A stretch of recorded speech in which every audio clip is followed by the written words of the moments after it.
Good to have good folks looking out for you. In the season of Advent, we anticipate the birth of Christ on Christmas Day. We are waiting for Christ to come again. We are waiting for Jesus to come in our hearts. We remember the ancient Israelites who longed for a Messiah, the ancient Israelites who had to learn over and over again that they could not trust in their own work, that they of themselves were not sufficient to earn salvation, but if they could learn to trust in the Lord, then God could act powerfully for their salvation. If they could learn to set aside their own efforts, to set aside their own inclinations, and trust fully in the Lord, then God could finally save them. During Advent, our readings come from the Old Testament book of Isaiah, from that story of Israel longing for a Savior. And in today's reading from Isaiah chapter 35, we hear about a way being made straight in the wilderness. In today's reading, Israelite exiles are returning from slavery and bondage in Babylon, and the very roads through the desert which they are taking on their way to their homeland, the very roads in the desert are being made straight for their arrival, as they are reminded that God and God alone has won their freedom and is making the way for them to return safely home. You will hear echoes of the story of John the Baptist this morning as we listen for the word of the Lord in Isaiah chapter 35. The wilderness and the dry land shall be glad. The desert shall rejoice and blossom. Like the crocus, it shall blossom abundantly and rejoice with joy and singing. The glory of Lebanon shall be given to it, the majesty of Carmel and Sharon. They shall see the glory of the Lord, the majesty of our God. Strengthen the weak hands and make firm the feeble knees. Say to those who are of a fearful heart, be strong, do not fear. Here is your God. He will come with vengeance, with terrible recompense. He will come and save you. Then the eyes of the blind shall be opened, and the ears of the deaf unstopped. Then the lame shall leap like a deer, and the tongue of the speechless will sing for joy. For waters shall break forth in the wilderness and streams in the desert. The burning sand shall become a pool, and the thirsty ground springs of water. The haunts of jackals shall become a swamp, and the grass shall become reeds and rushes. A highway shall be there, and it shall be called the Holy Way. The unclean shall not travel on it, but it shall be for God's people. No traveler, not even a foolish one, shall go astray. No lion shall be there, nor shall any ravenous beast come upon it. They shall not be found there, but the redeemed shall walk there. And the ransomed of the Lord shall return to their home and come to Zion with singing. Everlasting joy shall be upon their heads. They shall obtain joy and gladness, and sorrow and sighing shall flee away. Holy wisdom, holy words. Thanks be to God.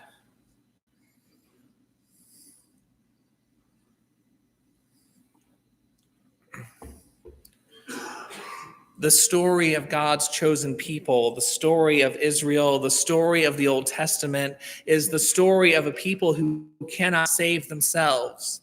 It's the story of a people who cannot make it on their own, no matter how hard they try. The story of a people who are not self-sufficient. The story of a people whose own plans constantly fail. The narrative of the Bible is the story of a people who cannot save themselves. In our reading this morning, we hear about land in the desert that bends to the will of God. The immediate context is a return from exile. God's chosen people, the Israelites, have been forced into slavery and exile in Babylon, carted off to a foreign land where their captors ask them to sing of their home country, and all they can muster is a lament because they have a connection to the land of Israel that is hard for us to fathom in our mobile society, in a land that was settled by people who left their homes to come to new lands, in a place where we make decisions about where we will locate ourselves based more on the opportunities to be had than on the ancestral connections to be reinforced, it is hard for us to comprehend how much love the people of Israel had for their ancestral land, how much their home country meant to them, and how traumatic it was for them to be ripped away from that place. It was not only their enslavement, although that was awful enough. It was not only the fear that perhaps their God was not powerful enough to save them, although that was awful enough. It was the exile. It was being torn away. That was absolute trauma for them. God's chosen people, the Israelites, endured for 70 years in exile and slavery, but in our passage this morning, they are coming home, and God is making a way for them. The wilderness and the dry land are glad. The desert is rejoicing and blossoming. The people who could barely sing a funeral song in Babylon are now walking back to God's promised land through a desert that is singing in joy just for them. There are waters breaking forth in the wilderness. The wild beasts are standing aside so the people may pass, and the people themselves are changed.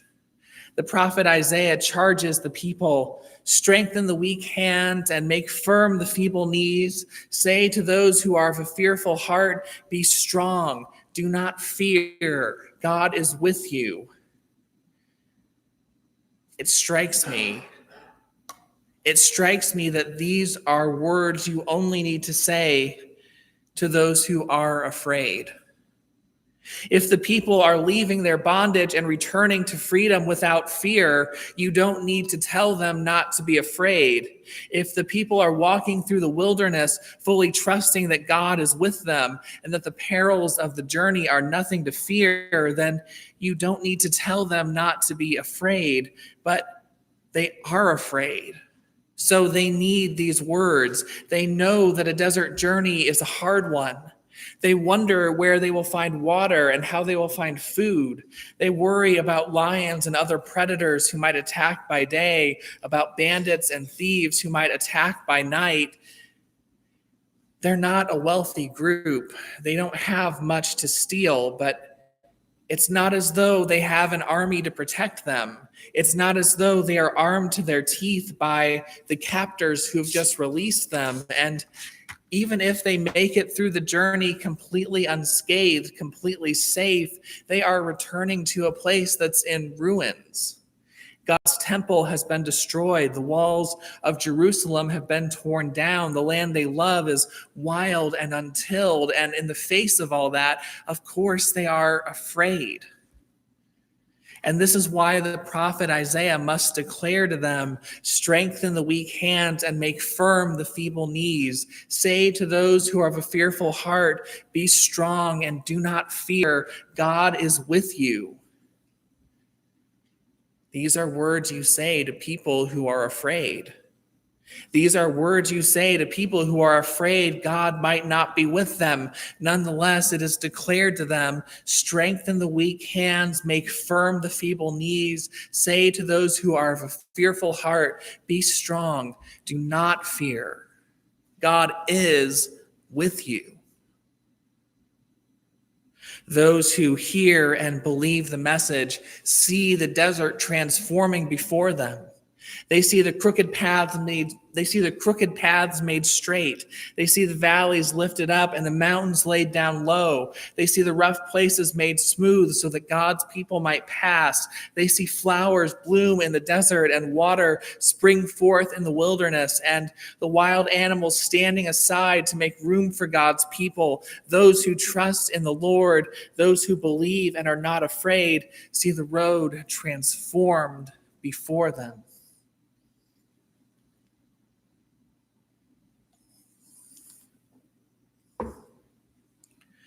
Friends, this is what it means to have faith. The kind of faith that leads to joy. This is what it means to have faith. Throughout their history, the people of Israel have trusted in every voice except for the voice of God. They have striven to be like all the other nations. They have tried to do what all the other nations do. When they came to the promised land, They were ruled directly by God. There was no king to stand above the people, taxing them and exploiting them and living in luxury. For centuries, they were ruled directly by God. And during that time, they had some close calls, and there were times when they were in danger, but God always led them through. But then they clamored for a king. They clamored for a human king. All the other nations have a king, they said, and we want to be like all the other nations. So God relented and gave them a king. Rather than holding them directly in his charge as he had before, God relented and gave them a king.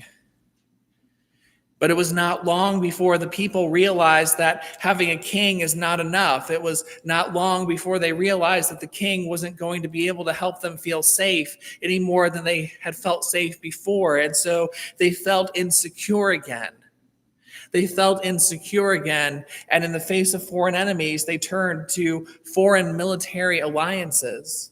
In the face of threats from other people, they turned to Egypt, hoping that their chariots would save them.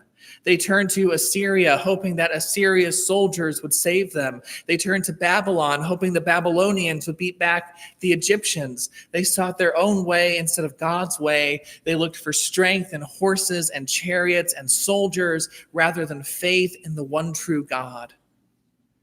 Eventually, all their scheming and dealing and lack of trust landed them in Babylon, led them to exile and slavery. In the end, all their scheming and dealing and lack of trust led to enslavement and separation from the land they loved. But at the very least, in exile, they had the opportunity to learn all over again, not to trust in their own ways, but to trust in God. Not to trust in horses and chariots and soldiers, but instead to trust in God. Friends, when the way forward is completely clear, when you have no doubt about what you are called to do, moving forward is not faith. When the resources are all there and accounted for, using them for God's purposes requires no faith. Trust in God, which is the very definition of faith, is not there for the times when we have no doubts. Trust in God, which is the very definition of faith, is not there for the times when moving ahead involves no risk at all. Faith is for people who are afraid. Faith is for people who are unsure. Faith is for times when the road is not clear. And faith leads to incredible joy.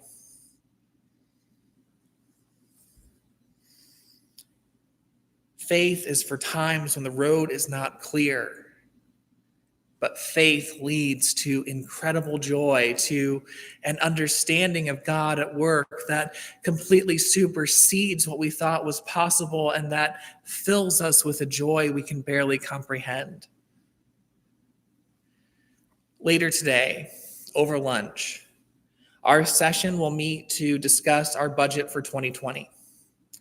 For those who aren't familiar with Presbyterian language, the session is the board, the elders who are elected to listen for the Holy Spirit and to guide us through the wilderness ahead as a church. Later today, over lunch, our session will meet to discuss our budget for 2020.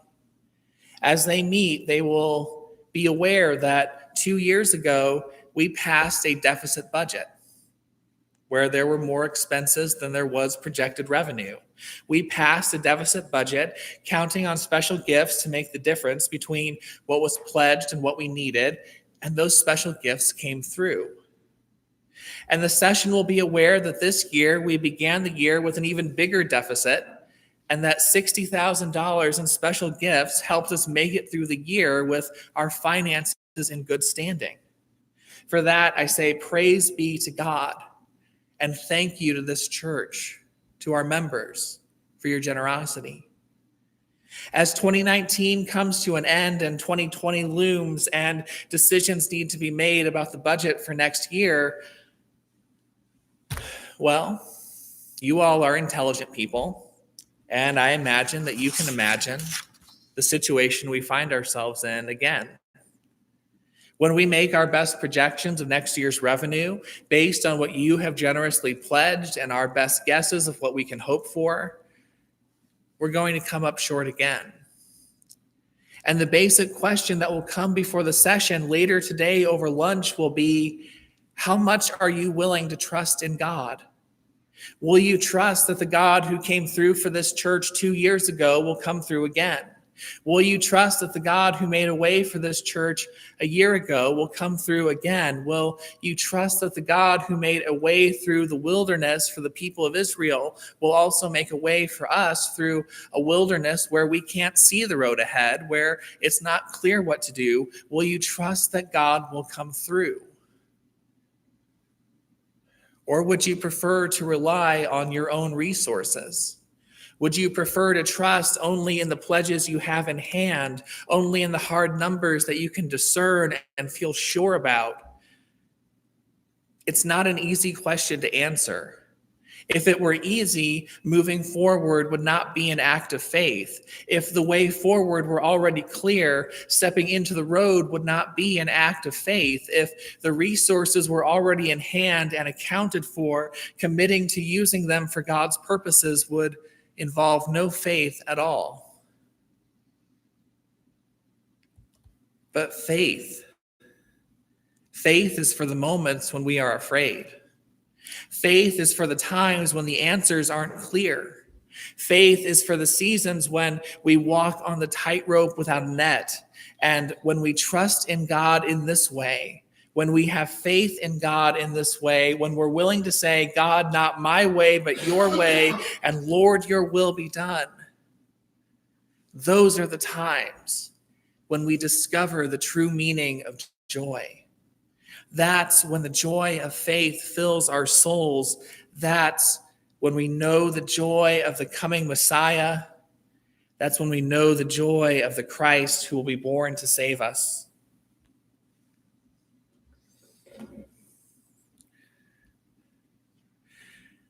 Friends, this morning we come to our communion table, seeking a sense of peace that passes understanding, knowing that at the table that is before us, there is a holiness. There is a space created. Knowing that the same prophet who talks about the way being made on the road in the desert is the same prophet who told us weeks ago about a holy mountain where people of every nation, people of every ethnicity, people who speak every language, people who would normally be separated by human barriers and divides come together in one holy place, and their coming together requires peace. Their coming together requires a hope that they can be there and that they will be safe, that there will be no threat to one another, that they will be safe with each other. Their coming together requires a sense of faith that we can step out into the tightrope, we can be with people who we once called enemies, that we can enter into relationships where there has been distance and try to forge the distance that's there. To be on this holy mountain with God requires a peace that passes understanding, requires a hope that is sometimes hard to muster, requires a faith that if it were easy, it wouldn't be an act of faith. And yet, if we can make it through all of that, we get to this holy mountain place, this place where people come together across bridges and barriers and divides, this place where a new peace is forged, this place where a new kingdom is possible, this place where a joy that we cannot fathom now fills our hearts. And we truly know fully and completely the joy and love and wonder of Jesus Christ. So friends, as we prepare to come to this table, let us prepare by sharing peace with one another. May the peace of Christ be with you. Let us exchange signs of peace.